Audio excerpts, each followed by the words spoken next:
Welcome to Scrum Dynamics, episode 24. Hi, I'm your host Neil Benson, and welcome back to another episode of the Scrum Dynamics podcast. In this episode, we're going to be looking at antipatterns again. In episode 22, we covered antipatterns for Scrum events. This is episode 24, and we're going to cover antipatterns for Scrum roles. So these are the antipatterns we quite often see with product owners, with Scrum Masters, and with development teams. Let's just remind ourselves what an antipattern is. So an antipattern is something that seemed like a good idea at the time, but when you look back on it, you realize it was a pretty bad idea. You thought it was the solution to a problem you were facing. In hindsight, it was a bad idea that other people shouldn't follow. The opposite of that, of course, is a pattern. A pattern is something which seemed like an answer to the problem at the time, and looking back on it, it was. So it's great. We can share that with other people, and eventually that might become an industry best practice. Agile methodologies have evolved over time, and Scrum is no exception. We've added in new ideas. The daily Scrum wasn't part of Scrum initially, and definition of done and definition of ready were added later as well. So even Scrum is evolving with new patterns as well. This episode is sponsored by Documents Core Pack from mscrmaddons.com. This is a powerful, flexible add-on for Dynamics 365 customer engagement. If you need to generate documents for your customers, this is a great option. You use Microsoft Word as your template designer, then automate document production and management in Dynamics 365. For example, you can use a one-click action button to generate a merge letter, convert it to a PDF, attach it to an email, send it to your customer, and track all of that as an activity in Dynamics and save a copy to SharePoint. Check it out at mscrm-addons.com/products/documents core pack. Let's just remind ourselves of the top 10 antipatterns for Scrum events. Those were number 1, the daily Scrum as a status report. Number 2, referring just to story IDs in your daily Scrum.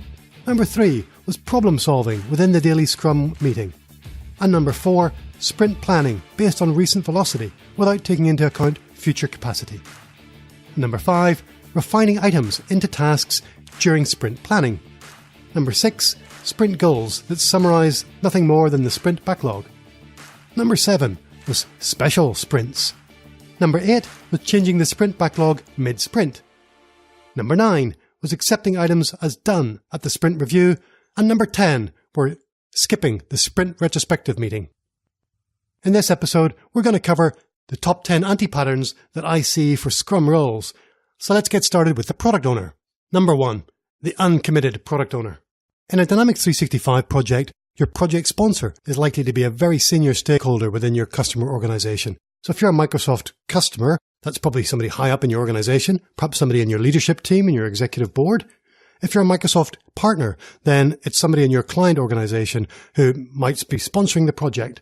But the best product owner has really got to be somebody who's got sufficient authority to order that backlog and to represent all of the organization's requirements.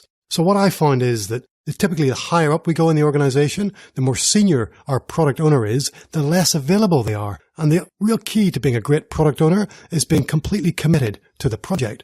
So if you've got a product owner who's too high up the organization, they can't be fully committed. They're not going to be able to separate themselves from their day job. The anti-pattern we see here is the project sponsor being the product owner. Your project sponsor could be the operations director, a senior vice president, or a vice president of a division, the chief revenue officer or chief financial officer, or a customer service director.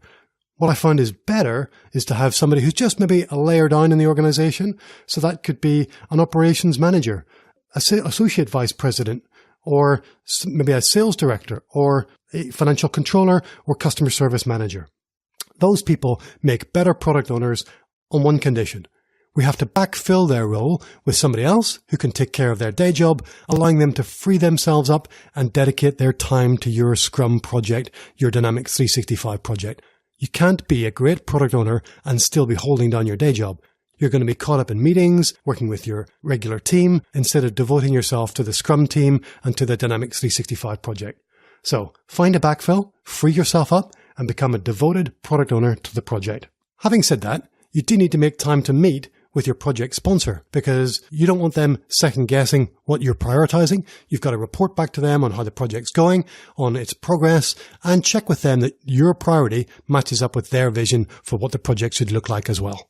Number 2 is a committee of product owners. So even worse than an uncommitted product owner is too many committed product owners.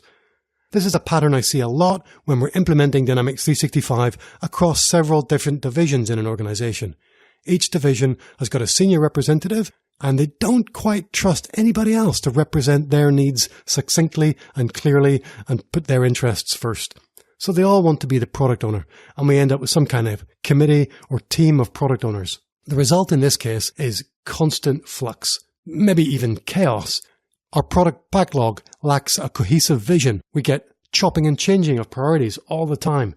We get stories that we thought were done being reversed and our decisions being countermanded.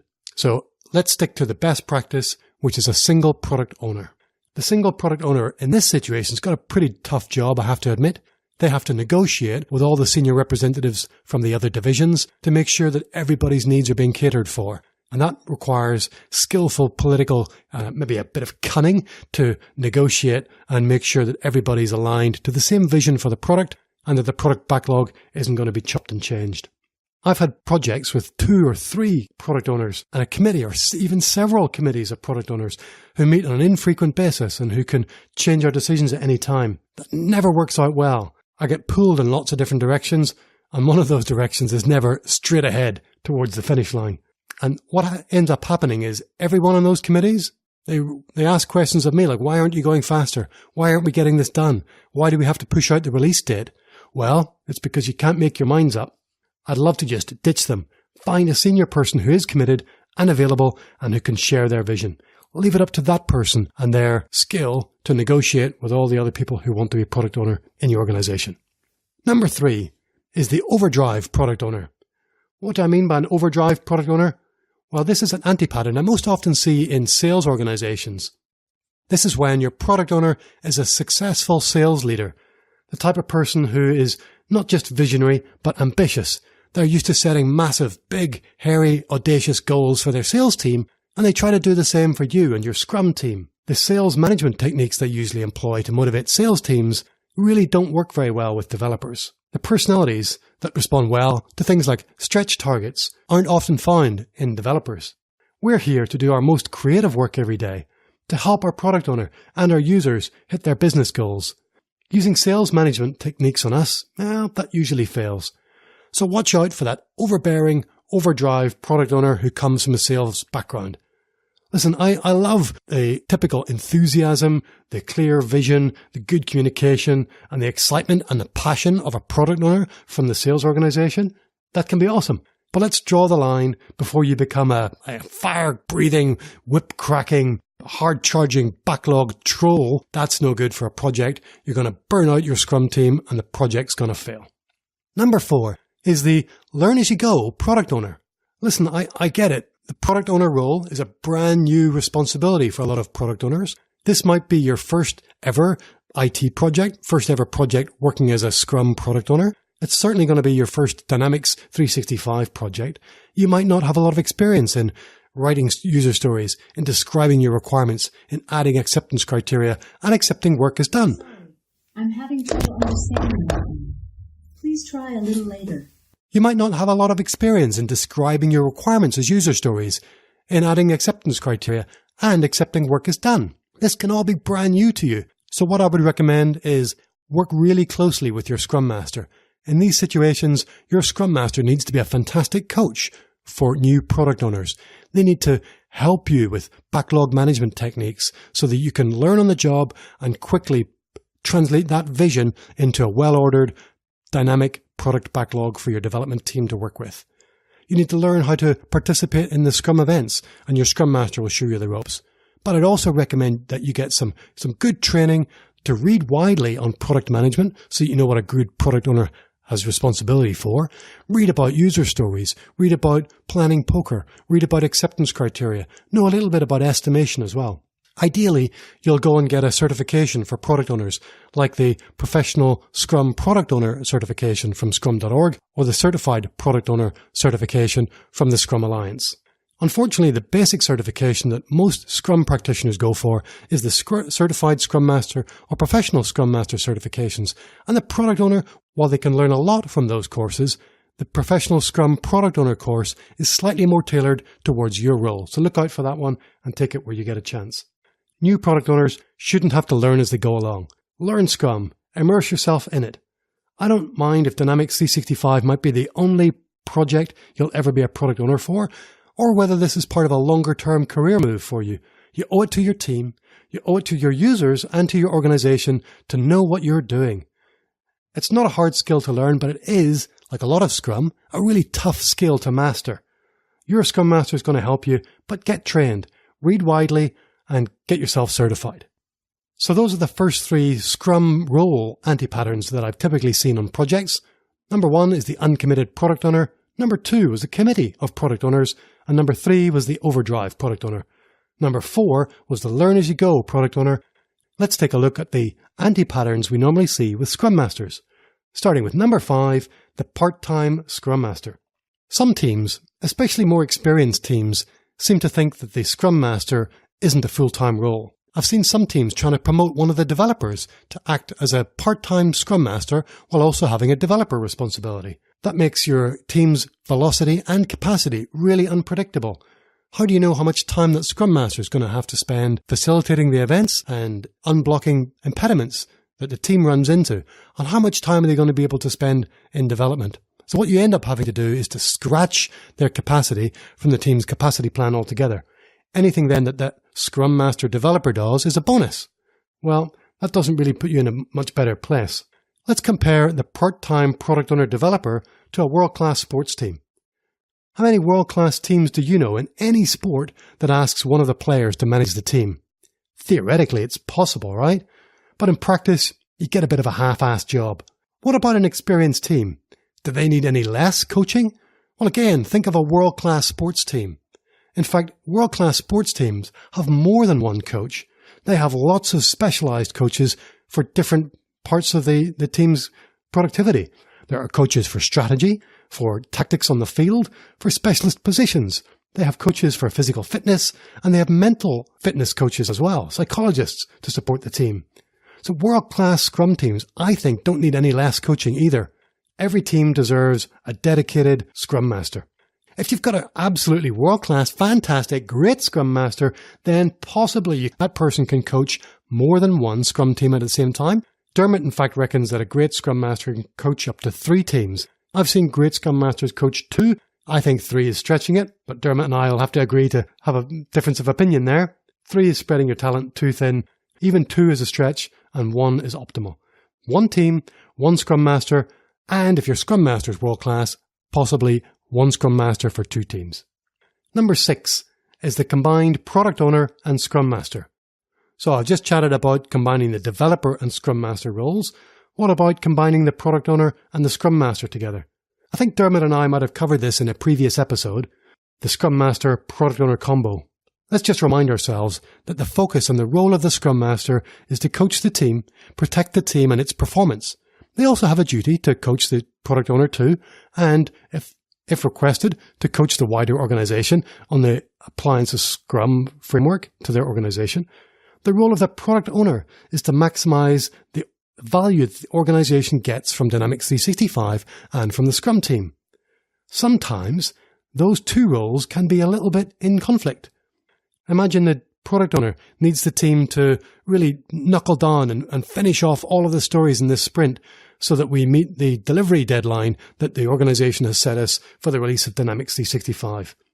On the other hand, the Scrum Master wants to protect the sustainability of the team's velocity and doesn't want to put too much pressure on the team. The product owner wants to pressure the team into a 60-hour week to eventually finish off some of the stories, but the Scrum Master knows that a 60-hour work week is going to burn somebody out, and the next sprint after that, they're going to suffer the consequences. I still remember the analogy from one of my product owners, Frida Maher at the University of New South Wales. If you're building a house, there's the homeowner, there's the architect, and there's the builder. Like Scrum, there's the product owner, the development team, and the Scrum Master. And if you tried to combine the homeowner and the architect role, you might get an amazing house, but I bet you it's going to take way longer and cost you far more than you ever imagined, and you're going to burn through an awful lot of builders. So the good practice pattern here is to keep the product owner and Scrum Master roles separate. Have separate people for each of those roles. Number 7 is the dogmatic Scrum Master. It's what a friend of mine, Jason Cameron, a great Scrum Master down in Adelaide, he coined it the other night, the Scrum Monster. All good Scrum Masters are familiar with the Scrum Guide. We know the 5 events, the 3 roles, the 3 artifacts, and we embody empiricism, the 3 pillars, and the values of Scrum theory. The rules are all there in the Scrum Guide, and the Scrum Master knows them all really well. They also know a bunch of engineering practices like test-driven development and pair programming and behavior-driven development, and they know which of those are going to work best for your Dynamics 365 project, and they can coach you in how to apply them. Also know how to facilitate the team's formulation of things like their definition of done, their definition of ready, and their sprint goals. They're expert at coaching the product owner in grooming the product backlog and prioritizing it and having it in top shape, and at coaching the team towards their best productivity. But the really great Scrum Masters know when to bend the rules a little bit and to make the most of a situation where your team just can't follow the rules. For example, maybe you're working in an organization where they just can't or won't provide a single product owner. We've talked about that challenge a moment ago. You've got multiple product owners going on or a committee. Or perhaps you're working with a distributed and remote team. You can't easily get together in person for most of the Scrum events. Or maybe your product backlog is in a pretty bad shape. It wasn't sufficiently elaborated or estimated before the project started, so your Scrum team is spending way more than 10% of its capacity in backlog refinement workshops. A dogmatic Scrum Master, a Scrum Monster, sticks to the rules and forces the Scrum team to do the same. They refuse to work with more than one product owner. They insist that everyone meets in person for the Scrum events, which, by the way, isn't even a rule in the Scrum Guide. And they timebox story time workshops so tightly that your backlog, well, it never really gets straightened out. A pragmatic Scrum Master, on the other hand, is a better practice. The pragmatic Scrum Master learns how to adapt to those situations where the Scrum Guide can't be applied in full. They learn how to work with multiple product owners while coaching the organization towards finding a single product owner. They adopt remote working tools and learn how to facilitate video conference calls. They coordinate quick story time workshops with efficient planning pocket games so that everyone finds them fun and worthwhile. Don't be a dog. Don't be a monster. Be a pragmatist. Know the rules of the Scrum Guide and shepherd your team toward them. Number 8 is the rookie Scrum Master. So, perhaps you're a Dynamics 365 project manager. You've read a little bit about agile frameworks. You like the sound of Scrum. You want to become a Scrum Master. You want to learn how to embrace product backlogs and coaching a team. And you want to drop the habits of assigning work to people and controlling the project. So first of all, you've got a big mental shift to make, but you've also got to learn lots about Scrum and about agility. So can you take a 2-day training course, read the Scrum Guide, pass a quick certification exam, and call yourself a Scrum Master? Well, yeah, technically you might have the certification, but I think it takes about 12 months of experience working in a Scrum team before you can really, truly step up into the Scrum Master role. It takes probably around 12 months to really embrace the philosophy of Scrum, the transparency, the empiricism, the inspection and adaptation, to really know how to handle all the different situations that a Scrum Master faces, handling different product owners, handling a difficult team member, what to do when the Scrum team comes under pressure. Unless you've been in that situation as part of that Scrum team, it's really hard to know how to coach the team in those situations, particularly if you've come from a project management background, and how you would handle that is quite different to how a Scrum Master would handle a similar situation. So, I would recommend, if you're a brand new rookie Scrum Master, first of all, get yourself 12 months of experience in a development team. How do you do that? Well, there are roles within the Scrum team that somebody with a project management background, I think, can pick up. Become a tester for a year. Become a business analyst for a year. Learn how to configure and customize Dynamics 365 for a year. And while you're doing that, learn from and follow a great Scrum Master. You can still be a developer in a Scrum team without a background in computer science and software development. So find one of those other roles that suits your latent talents and focus on those while picking up the skills of a Scrum Master. So an anti-pattern here is to try and be a Scrum Master after learning Scrum, but before you've experienced and embraced Scrum. A better practice, I think, is to have around 12 months experience with Scrum before stepping up into that Scrum Master role. Okay, so there we had the 4 anti-patterns for Scrum Masters. That was number 5, the part-time Scrum Master. Number 6, the combined Product Owner and Scrum Master. Number 7, the Scrum Monster. And number 8, the Rookie Scrum Master. Let's have a look at the last 2. They're going to be the anti-patterns that I've seen for developers in a Dynamics 365 project, starting with number 9, sharing developers between projects.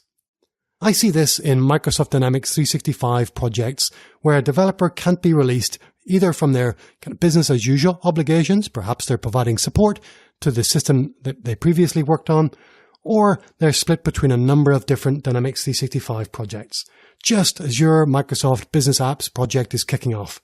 On the face of it, this can seem like a good idea, which is why it's an anti-pattern, of course, because it can appear that sharing a developer, especially one with really specialist skills, sharing them between projects can seem like a good idea because it maximizes their contribution, and it means they're not sitting around waiting for those specialist skills to be needed. Assigning you to 2 projects would maximize your productivity. But if you know anything about the theory of constraints, you'll know that this isn't a great idea. Imagine you're shared between 2 projects, Project A and Project B, and let's just say you're 20 hours a week on each project. There's going to be times when Team A is waiting for you to complete a task so they can move forward. And while you're performing a task for Team A, Team B is stuck waiting for you to come back to them to complete a task on Project B. Your timesheet looks awesome. You're booked solidly, working for 40 or more hours a week across those 2 projects. But Projects A and B both have periods where they're stuck waiting for you. Your productivity is going to be maximized, but the productivity of 2 whole teams is going to suck. I would rather have your productivity compromised a little bit in order to maximize the value delivered by my 2 project teams going at it full tilt. So the anti-pattern is sharing resources between multiple projects, and a better pattern is to dedicate a team member to one project. But what about those times where you really have to share? What if we're talking about a team member who is a parent returning to work and they're only working part-time? Or a team member with some critical skills is the only one who can fix the high-severity defects that come up in production from time to time for their previous system. My advice there is to time box their time. Know in advance by negotiating a fixed capacity. It's going to be between 1 and 4 days a week on your Dynamics 365 project, and the rest on whatever else they need to work on. Ideally, you can fix that capacity to known days of the week or known times of the day. For example, we know that Sally is here on Mondays, Tuesdays and Wednesdays, but she's never available on Thursdays and Fridays. Or Nick is here from 9 a.m. in the morning until 3 p.m. in the afternoon. After 3 o'clock, he's no longer available for our project. That allows your Dynamics 365 Scrum team to plan your capacity into their sprint planning event. It gives them some certainty and some knowledge about when you're going to be available and when you're not, so they can plan their work during the sprint around your availability. Number 10, another anti-pattern for development teams that I see. Let's call this one Learn to Code. Stephen Smith is going to love this one. Stephen's a senior architect with Hitachi Solutions in the US, a good friend of mine, and he wrote a controversial article on LinkedIn about asking a Dynamics 365 team member who doesn't code to learn how to code. No one in Stephen's team should refuse to learn JavaScript or C# in order to contribute towards his projects. I have a completely different point of view to Stephen. I don't have a degree in computer science. Well, sure, I can copy and paste bits of code from Stack Overflow, but I don't understand algorithms. Heck, I can't even spell algorithms. I don't know how to apply algebra or calculus to software development. I don't know if the theory of sets is useful in resource scheduling. I got into business applications as a user who loved CRM systems. I learned business analysis and later how to deliver projects and manage teams. Not as a graduate software developer who learned how to extend CRM systems with custom development. Now, of course, there's a middle ground between Stephen's point of view and mine. Everyone on the Scrum team should be prepared to do whatever they can do to help the sprint team meet their goal every sprint. Sometimes it's tasks within your specialty. Sometimes it'll be something completely new. Be adaptable. Continue to expand your skills and contribute more. Don't rely on a well-intentioned amateur programmer to have written a routine to process your period end in your ERP system. That's just asking for trouble. Right, Stephen? So those are our 10 anti-patterns for Scrum roles. Number 1 was the uncommitted product owner. Number 2 was the committee of product owners. Number 3 was the overdrive, sales, hard-charging product owner. Number 4 was the learn-as-you-go, inexperienced product owner. Number 5 was the part-time Scrum Master. Number 6 was the product owner Scrum Master combo. Number 7 was the dogmatic Scrum monster. Number 8 was the rookie Scrum Master. Number 9 was sharing developers between projects. And number 10 was learn to code. How about a bonus? Number 11. This refers to not one of the Scrum roles per se, but our project stakeholders. Can we have an anti-pattern when it comes to project stakeholders? Well, here's one anti-pattern I've seen. Let's call it number 11, the wannabe product owner stakeholder.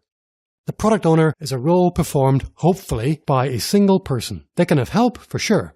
They can have help from a business analyst, a quality analyst, a project coordinator, or a financial analyst. That product owner certainly needs input and feedback from other stakeholders in your organization. They need feedback so that they can hit the right goals. They can prioritize the most high-value features from across the organization's different stakeholder groups. And they need to be able to understand changes within the organization, changes to leadership, changes to structure, changes to goals. But they also need to understand what's happening outside in your marketplace, how your customers changing and the demands being placed on your organization by customers, by regulators, and by your industry. They need to understand your users so that they can deploy great Dynamics 365 software to those users in the right sequence and at the right time. Really, if you'll pardon the expression, it takes a village to support a product owner. But the development team should only have one product owner to answer to. Not a bunch of stakeholders, no matter how well-intentioned they are. A business analyst supporting the product owner shouldn't overstep the mark by ordering the product backlog, and the chief financial officer shouldn't be ordering the team to resolve a defect in production. Watch out for those stakeholders who are wannabe product owners. It can be really hard if you are the product owner to see exactly what's going on all the time. This anti-pattern activity from a business analyst or from your chief financial officer probably isn't happening right in front of you. They're doing it while you're out of the room. It's the Scrum Master's responsibility to watch your back, to let you know when it's happening, and it's the development team's job to let the Scrum Master know. The Scrum Master's job is also to coach the organization. That might mean helping the CFO understand that there's already a process for handling Sev1 defects, and that process is managed by you, the product owner. The anti-pattern then is project stakeholders who overstep the mark and make direct requests to anyone in the development team, without the product owner's explicit knowledge and consent. Better practice is to let the product owner collect all the signals from all the stakeholders on the project's vision, the direction of the backlog, and what the development team should be working on. So that wraps it up for this episode of Scrum Dynamics number 24. I just want to remind you that if you want to download my periodic table of the elements for Dynamics 365 customer engagement, you can find that at customary.com/elements. You can download the PDF. There's 118 of my favorite websites and apps for Dynamics 365 customer engagement. And if you want to ask a question to be answered on a future episode of the Scrum Dynamics podcast by Dermot and I, you can also ask your question by visiting customary.com and clicking on the send voicemail button on the right-hand side of the screen. I'd love to get your question answered on a future episode, so please feel free to ask those questions, and Dermot and I will do our best to get back to you with an answer. Thanks very much for listening. I really do appreciate your commitment to Scrum and Dynamics 365. Stay agile and fantastic. My mission is to help every Microsoft customer and partner use the Scrum framework to successfully implement Microsoft business applications. If you'd like to learn more about Scrum and become a certified professional Scrum Master, visit crm.audio/Scrum Dynamics to get discounted access to my Introduction to Scrum for Dynamics 365 course. The course features videos, worksheets, quizzes, and a practice assessment for the Professional Scrum Master Certification exam. It covers the theory of Scrum, its events, roles and deliverables, as well as the lessons I've learned through 10 years of applying Scrum to Dynamics 365 projects. CRM Audio podcast listeners can get discounted access by visiting crm.audio/Scrum Dynamics.